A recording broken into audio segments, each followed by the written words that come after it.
Você sabia que a fé não move montanhas? Não sai daí que o vídeo hoje está top.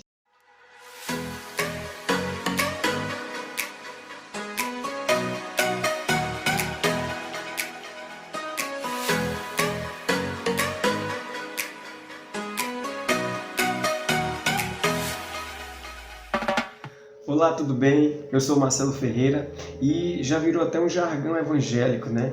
De dizer que a fé move montanhas.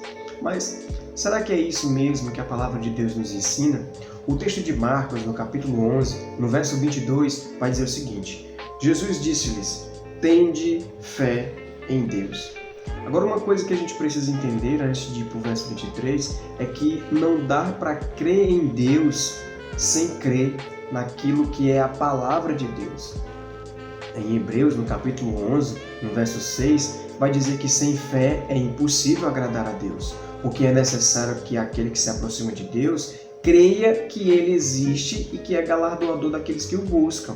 Só que a única coisa que fundamenta a existência de Deus para nós nesse tempo é a palavra dele, é a sua palavra, né? Não dá para crer em Deus sem crer naquilo que ele disse, sem crer na palavra dele. Não dá para crer nele sem entender e crer, acreditar no que está escrito, que é a sua santa palavra.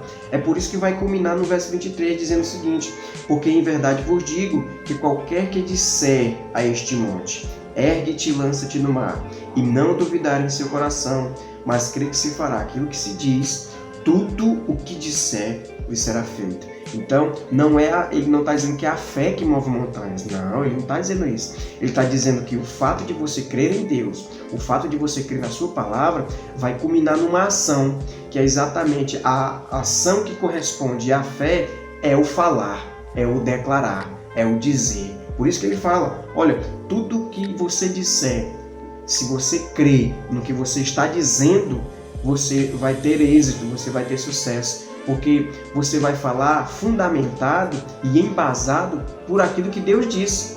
Então, se Deus falou, meu querido, você vai declarar a altura daquilo que você acredita que Ele falou, né? Então, a fé, ela tem um papel importantíssimo nisso. Sim, ela tem esse papel importante. Só que você não tem como crer e ficar calado. Ela não vai surtir efeito, ela não vai ter efeito de nada. Ou como diz lá em Tiago, a fé sem esta obra correspondente a ela mesma é morta, né? Ela não vai surtir efeito, não vai ter nenhum benefício que você vai poder usufruir disso. Foi o que aconteceu durante todo o período de instituição da igreja, né? Os apóstolos, lá em Atos, no capítulo 4, no verso 19, vai dizer que eles, pelo fato de estarem ensinando e falando o nome de Jesus, foram presos, capturados, levados perante ao Sinédrio, e a resposta dele foi maravilhosa, que ele disse: olha, nós não podemos deixar de falar, nós não podemos deixar de dizer, nós não podemos deixar de anunciar, nós não podemos deixar de falar daquilo que temos visto e daquilo que temos ouvido, né? E é muito maravilhoso, porque essa revelação veio depois que eles adquiriram exatamente esse crer em Deus, porque quando Jesus morreu e ressuscitou, toda a Escritura veio como revelação para eles, né? O outro exemplo maravilhoso é em 2 Coríntios, no capítulo 4, no verso 13, que vai dizer o seguinte: olha, nós temos o mesmo espírito de fé, por isso que está escrito, criei, por isso falei. Nós também cremos, é por isso que falamos. Ou seja, a ação correspondente à fé é sempre anunciar, é sempre falar, é sempre a declarar aquilo que nós cremos que é a palavra de Deus. Agora, um exemplo muito maravilhoso para a gente terminar é o que está lá em Romanos, no capítulo 10, que influencia diretamente na nossa salvação. O que é que ele diz no capítulo 10, no verso 8? Mas que diz: a palavra está junto de ti, na tua boca e no teu coração. Esta é a palavra da fé que pregamos. A saber, qual é a palavra da fé que pregamos? Qual é? Ele diz: se com a tua boca confessares ao Senhor Jesus e em teu coração creres que Deus o ressuscitou dos mortos, serás salvo. Visto que com o coração se crê para a justiça e com a boca se faz confissão a respeito da salvação.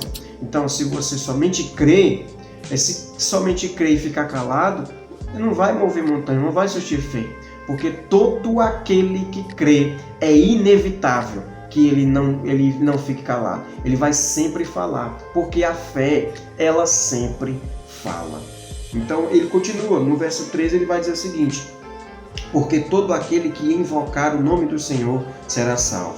Como, pois, invocarão aquele em quem não creram? Como eles vão crer naquele de quem não ouviram? E como eles ouvirão, se não há quem pregue? Ou seja, é uma ação correspondente à outra. Você escuta dele, você crê nele e você fala dele.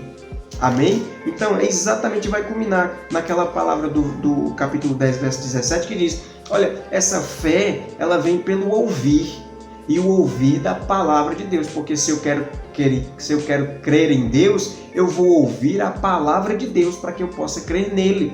E essa ação correspondente, logo em seguida, vai sendo gerada, porque é inevitável que aquele que crê não fale. Você vai sempre falar. O fato de eu estar aqui agora falando sobre a palavra é exatamente porque eu creio. Amém, queridos? Então, você tem como alimentar essa fé que vai fazer com que você fale mais, porque você vai declarar a palavra, fundamentado na palavra, embasado na palavra, garantido pela palavra, alicerçado na palavra. E com certeza, todos os montes, todas as dificuldades, todas as montanhas que surgirem em seu caminho serão removidos pelo poder da palavra de Deus. Então, ore, leia, medite, e eu tenho certeza, em nome de Jesus, que vai ser metanoia para você.